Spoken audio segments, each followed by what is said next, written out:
Okay, here we go with another installment in, where we talk about Stoicism, and we were going through the Enchiridion, right? Epictetus's work in this translation, How to Be Free, by Professor A.A. Long, who is a big authority in the field of Stoicism, by the way.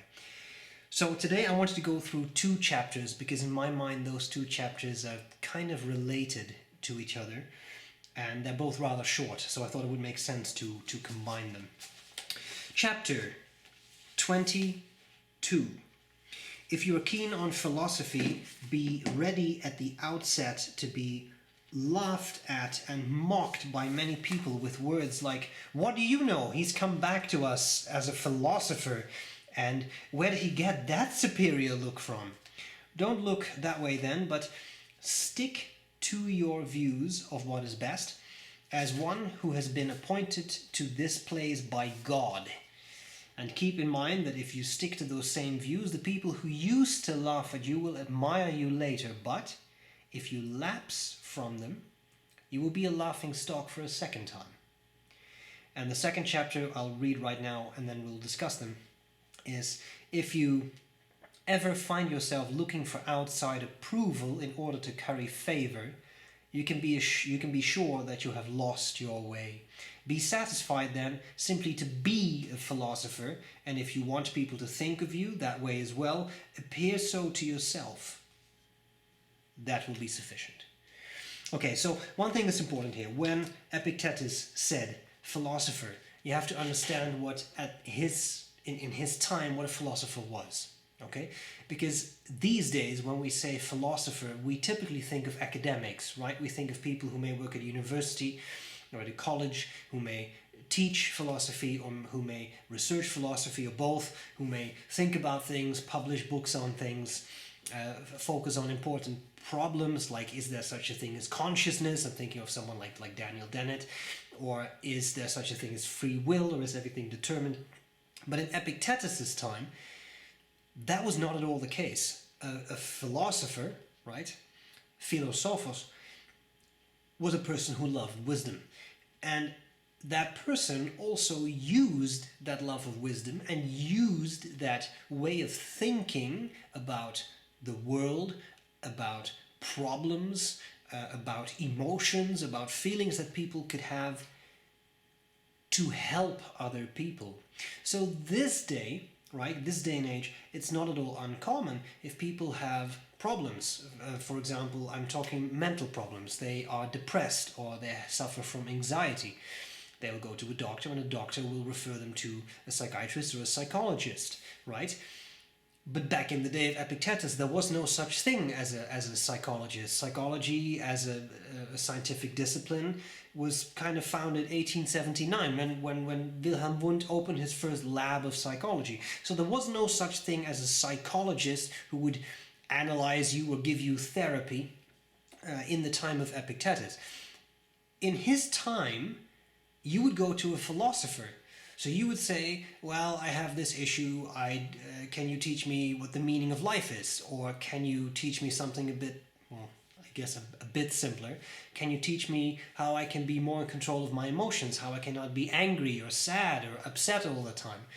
Or can you help me process the death of this loved one, for example, right? So philosophers had a very specific function. In that day and age, philosophers taught philosophy of life, a general structure that allows you to think about life in a specific way. And there were different schools of philosophy. Just like today you can study economics and psychology and mathematics, in that day you could study philosophy, but you could go to different types of schools. The Stoics, that was one school, right? The Stoa Picile, where Zeno, the founder of that school, taught initially. That's what the school was named after. It's a porch, right? A stoa, hence Stoicism. So that is one school, but there were other schools. Epicurus had his garden where he taught, and he taught a very different type of philosophy. He said that pleasure is very important, and that it's not really sort of a perverted thing, but the Epicureans say, well, pleasure is very important. You should You only live once. You should enjoy as much as you can. Strive for pleasure. The Stoics were kind of the opposite of that, who said you should really control your passions. But then you had people like the Cynics, and the Cynics were even more extreme than the Stoics were, and said that you should basically live like a hermit. Don't really have any material possessions, no money, no partner, no children, no love, nothing, because all of that just distracts you from being virtuous. And there were many, many other schools. Okay? But the point I'm trying to get at is understand what it means when Epictetus says here, be a philosopher. That does not mean be an academic professor who sits in an office and writes books about philosophy. I am simplifying what a philosopher does quite a bit here, but in his day and age, that was not what a philosopher did. A philosopher helped people. And Stoicism in particular is a type of philosophy that really strives to help people be in charge of their emotions, helps people deal with difficult things in their lives, helps people live a good, rich, and fulfilling life. Okay? So that is what it meant to be a philosopher. Now, here's the thing. If we try to apply this specific first chapter that I just read to you, to our current discussion, where we're going through all these things that Epictetus said, right? It's very interesting what he says. If you are keen on philosophy, be ready at the outset to be laughed at and mocked by many people with words like, what do you know, he's come back to us as a philosopher, and where did you get the superior look from? I have found that there are many misconceptions about Stoicism, and that I think is partially because most people do not fully understand what Stoicism is about, and you can't really blame them for that. It takes some studying to figure out what a type of philosophy like this really means. Stoicism is not about having no emotions. That is a misconception. Okay? What the Stoics strived for was apatheia. And apatheia is indeed the basis of the English word apathy.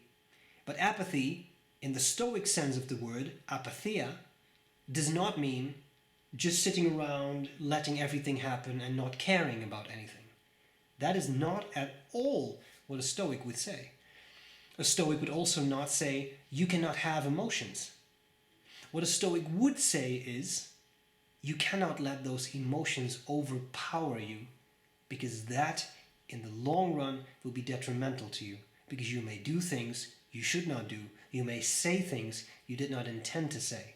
If you're in charge of your emotions, to the extent that you can be, you will lead a better life, because you will have a calmness. Remember the even keel that we talked about a few videos ago? That is what is truly important. Okay? That is why a Stoic would say, be in charge of your emotions. Now, some emotions you can't just be in charge of. For example, you're walking down the street and suddenly you hear a loud bang. You will show a startle reflex. You'll do that. It's normal. It's hardwired into you. Evolutionarily, that made complete sense, right? That's a dangerous stimulus, or a potentially dangerous stimulus. You will automatically look in the direction of that stimulus. You will try to figure out what is going on, because that could be harmful to you. And there's nothing wrong with that. The Stoics had a term for that. I believe it was proto-passion. But in any case, they say that is not necessarily an emotion. That is just a very quick response. That is, they didn't use the word hardwired, but I do. You can't do anything about it. Everybody has that. Even the most experienced Stoic, or what they would aspire to be, the sophos, the sage, even a sage would respond that way. However, let's make it a little bit more interesting. Famous story of a Stoic. The Stoic is on a boat. Okay, this was drawn up in history. This apparently really happened. Famous Stoic teacher is on a boat. Boat is hit by a storm. Okay, so people are throwing buckets of water like overboard. They try to all stay alive. Everybody is terrified. And there's a famous Stoic teacher on board, and he's completely white as well. And later, when they finally safely make it ashore, one of the fellow passengers goes to this Stoic teacher and says, I don't mean any disrespect, but I saw that you were very white too. Aren't you supposed to not be scared? And the Stoic teacher understands that this gentleman is actually sincere. He's not trying to poke fun at him, and he says, I was as scared as anyone else was. However, even though I could not necessarily control all that fear, I tried to be on top of things. Okay? So yes, I was white, my heart was racing, right? But I also realized that there was nothing I could do. The boat would sink or it would not sink. There was nothing I could do at that point. So, there was an initial emotional response, but I was in charge. I did not let that initial fear response overtake me. I wasn't running around screaming like some other people were. There was that fear, but then I did not give it a cent. I said, okay, nothing I can do. I must accept this. Okay, so, long introduction. What I wanted to say was, people will ridicule you.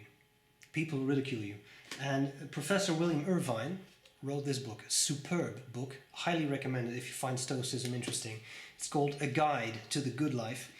And he actually says, if you're going to be a Stoic, be a Stealth Stoic, especially at first. Don't tell people you're doing this.